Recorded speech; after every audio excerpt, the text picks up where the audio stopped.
ঠিক সময়ত শিশুসকলক ডাঙৰ দীঘল কৰাটো কিমান যন্ত্ৰণা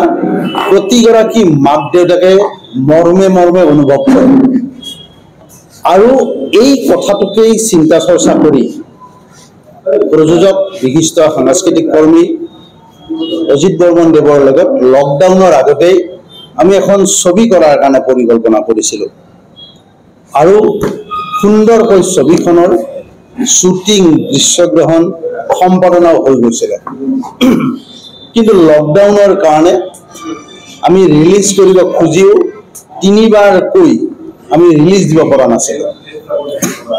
ঠিক সেই সময়তেই লকডাউন অকমান খাম কাটি যোৱাত আমি এই ছবিখন ৰিলিজ কৰি দিছো অসমৰ বিভিন্ন চিত্ৰগ্ৰহত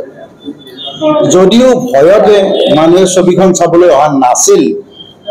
কিন্তু যিসকল দৰ্শকে ছবিখন উপভোগ কৰিছে প্ৰত্যেকেই কিন্তু আমাক ছবিখনক লৈ পেলাই বহুত প্ৰশংসা কৰিছে আৰু নলবাৰীত যেহেতু এতিয়াও এটাও ছবিগৃহ নাই আৰু নলবাৰীৰ সুসন্তান অজিত বৰ্মন দেৱে যেহেতু আজিকালি কৰ্মসূত্ৰে গুৱাহাটীত থাকে তথাপিও নলবাৰীৰ প্ৰতি থকা তেওঁৰ টান আৰু যিমানখিনি প্ৰায় আধাতকৈ বেছি সংখ্যক শিল্পীয়ে নলবাৰী আৰু সঁচা কথা ক'বলৈ গ'লে প্ৰতিগৰাকী শিল্পীয়েই প্ৰথমবাৰৰ কাৰণে ছবিখনত ভুমুকি মাৰিছে মোৰ কাষত বহি আছে দীপা ভট্টাচাৰ্য বাইদেউ দীপা ভট্টাচাৰ্য বাইদেৱে এটা চৰিত্ৰত অভিনয় কৰিছে আপোনালোকে ছবিখন চালে গম পাব যে চৰিত্ৰটো কিমান গুৰুত্বপূৰ্ণ আজিৰ সময়ৰ কাৰণে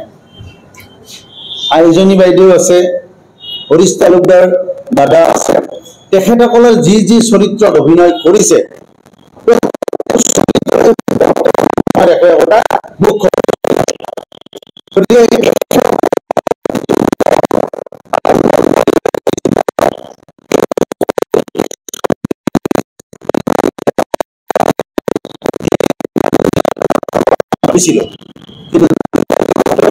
খেলি মেলিৰ কাৰণে পৰা হোৱা নাছিলে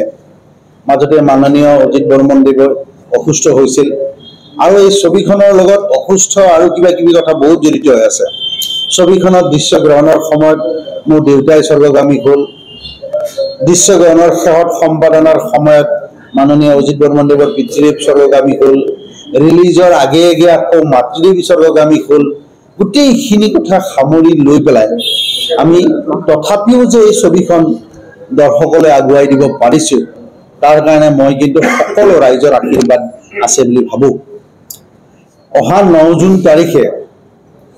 ঐতিহাসিক নাট্য মন্দিৰত ৰাতিপুৱা 11টা বজাত দিনৰ 3টা বজাত আৰু আবেলি আমি 6 বজাত বুলি ভাবিছিলোঁ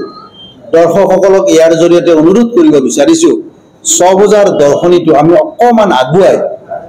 5 বজাত কৰিম বুলি ভাবিছোঁ কিয়নো সিদিনাখন 8টা বজাৰ পৰা আমেৰিকাত এখন মহাৰণ হ'ব বহু কেইগৰাকী দৰ্শকে ইতিমধ্যে আমাৰ লগত যোগাযোগ কৈছে যে ছবিখনৰ দৰ্শনীটো অকণমান আগুৱাই দিয়ক আৰু সেইকাৰণে আমি ভাবি চিন্তি চাই ভাবিছোঁ যে 5-4 বজাৰ ভিতৰত আমি সেই দৰ্শনীটো কৰিম সেইদিনা ভাৰত পাকিস্তানৰ খেলা হ'ব বিশ্বকাপৰ খেলা